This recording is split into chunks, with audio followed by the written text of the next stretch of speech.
Mesdames et messieurs, c'est très grave, c'est incroyable ce qui vient de se produire du côté du Bénin de monsieur Patrice Talon. Oui, le Bénin vient de recevoir une grosse perte, une grosse défaite, les plus lourdes de l'histoire du Bénin, ces dernières 24 à 48 heures. Alors, on nous annonce que le Bénin, les soldats béninois viennent d'avoir une confrontation avec des bandes de criminels que je vais vous donner des informations ici, soi-disant des Al-Qaïd et l'État IS, qui ont complètement fait surface et ont émis une lourde et grosse défaite sur les soldats béninois au niveau de la zone des trois frontières. Alors, chers dames, chers messieurs, selon les chiffres annoncés qui font couler assez d'encre, les chiffres qui font réellement froid au dos, donc on ne comprend pas l'existence des bases étrangères telles que françaises sur le sol béninois. On se pose encore de multiples questions. À quoi est-ce que ces bases servent sur ce territoire béninois? Si le Bénin a appelé ses collaborateurs français à venir avec leurs bases militaires sur leur sol, et aujourd'hui ils ne cessent d'avoir de lourdes pertes en hommes sur leur sol, à quoi est-ce que ces bases servent? Et ils ont négligé quelque chose, l'appel ou bien les multiples appels des pays de l'AES pour lutter contre ces groupes terreau et djihad. Mesdames et messieurs, aujourd'hui, le Bénin est en train de reconnaître le karma. Bon, on ne parle pas du peuple béninois. On parle de M. Patrice Talon et sa gérance parce que le peuple béninois, en fait, est innocent. Ils ne connaissent pas réellement ce qui se passe. Ils n'ont pas voulu cela, en fait.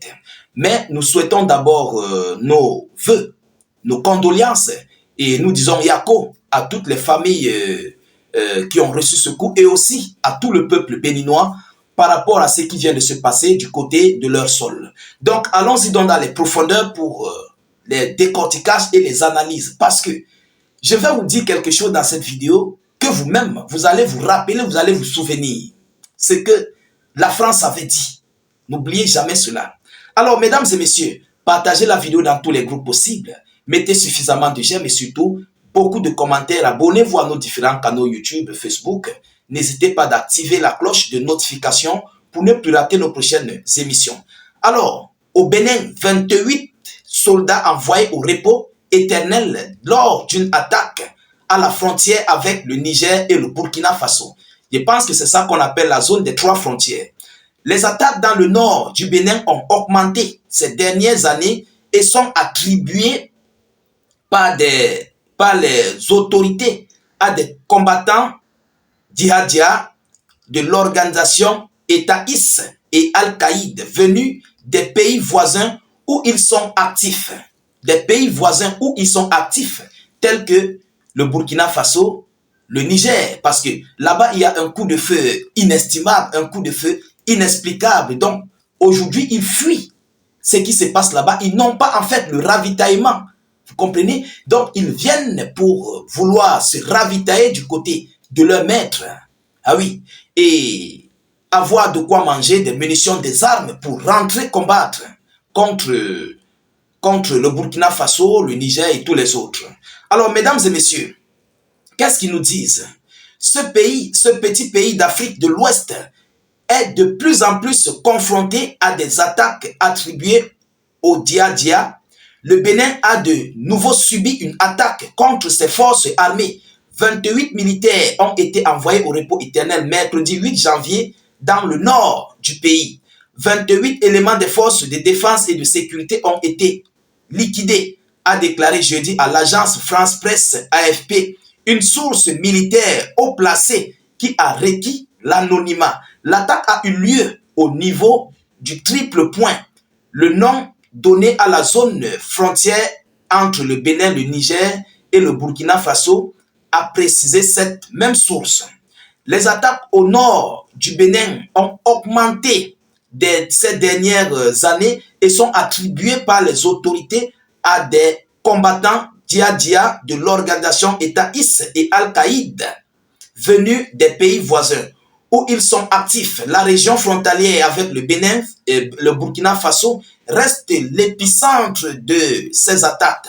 nous poursuivions le ratissage pour le moment, car 40 assaillants ont été neutralisés à ajouter la source militaire de l'AFP. Vous comprenez? 40 assaillants ont été neutralisés à ajouter la source militaire de l'AFP, selon les informations officielles. Alors, écoutez ce qu'on nous dit. En décembre, 3 soldats béninois ont été envoyés au repos éternel et 4 autres blessés dans une attaque dans le nord-est du Bénin. En juin, 7 soldats béninois avaient été envoyés au repos éternel dans une attaque dans le parc national de la Pandjari, situé à la frontière du Burkina Faso. Les hautes autorités béninoises qui communiquent peu sur ces attaques faisaient état en avril 2023 d'une vingtaine d'incursions transfrontalières depuis 2021. Selon une source diplomatique de l'AFP, 121 militaires béninois ont été envoyés au repos éternel définitif entre 2021 et décembre 2024.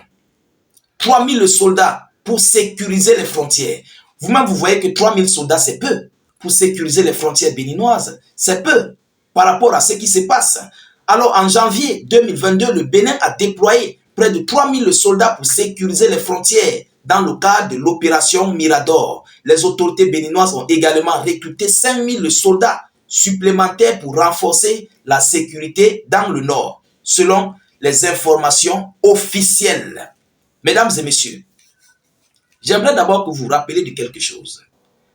Lorsque les Français avaient tenu leur réunion, ils avaient dit, c'était en 2024, ils avaient dit qu'on doit se faire demander par l'Afrique. On doit se faire demander. Ce qui veut dire quoi? On doit amener les Africains à faire des demandes, à appeler, vous comprenez, à appeler la France à venir les soutenir. Regardez ce qui se passe du côté du Tchad. Regardez ce qui se passe du côté du Bénin. Regardez ce qui se passe au Nigeria. Et incessamment au Cameroun, il y a de cela 3 à 4 jours, il y a 7 à 8 soldats qui ont été envoyés au repos éternel définitif au Cameroun. Oui, toujours frontalière dans les zones du Nigeria. Donc, la France est dans ces idéologies de colonisation, d'une nouvelle sorte, d'une nouvelle forme de colonisation. Il faut qu'on se dise des vérités. On ne doit pas se voiler la face. Vous comprenez? La France veut se faire demander, mais par force. Donc, ce qui prouve que ce que le général de brigade Abdourahmane Tchani avait dit, que l'Occident, plus précisément la France, avait livré des armes au terreau au niveau de l'Afrique de l'Ouest. Cela est vrai. Cela est vrai. Pourquoi? Où est-ce que ces terreaux prennent les armes? Ils sont financés par qui? Vous comprenez? Ils sont financés par qui? C'est là qu'on doit comprendre. C'est là que M. Patrice Talon, d'ailleurs même, il le sait. Il le sait parfaitement et bien. Vous comprenez? Ils le savent tous. Que la France finance mordicus ces terreaux pour semer la terreur, pour que ces pays d'Afrique puissent faire des demandes aux forces armées françaises de revenir à nouveau dans les États d'Afrique pour qu'ils puissent continuer leur plan machiavélique. Et c'est pourquoi ces organisations barbares ne vont jamais s'arrêter. Parce que si ça s'arrête, la France ne sera pas demandée en Afrique.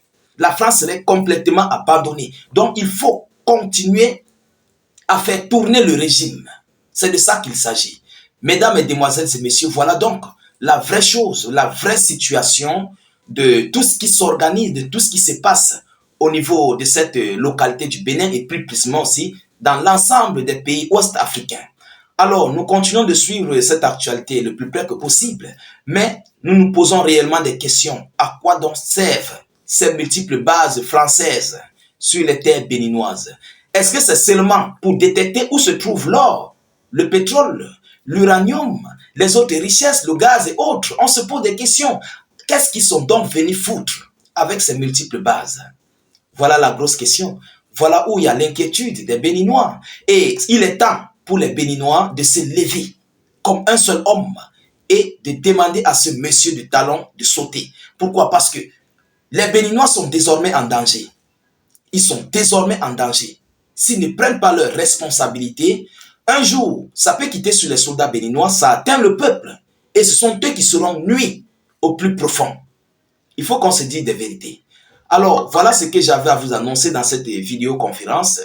Et surtout, nous disons encore une fois de plus, Yako au pays béninois, à tous les béninois, à toutes les familles déplorées, et surtout que Dieu vienne vraiment en aide à l'Afrique. Voilà, partagez la vidéo dans tous les groupes possibles, sécurisez-la avec un maximum de j'aime et suffisamment de cœur. N'hésitez pas de mettre beaucoup de commentaires et surtout de cliquer sur le bouton s'abonner et d'activer la cloche de notification pour ne plus rater nos prochaines émissions.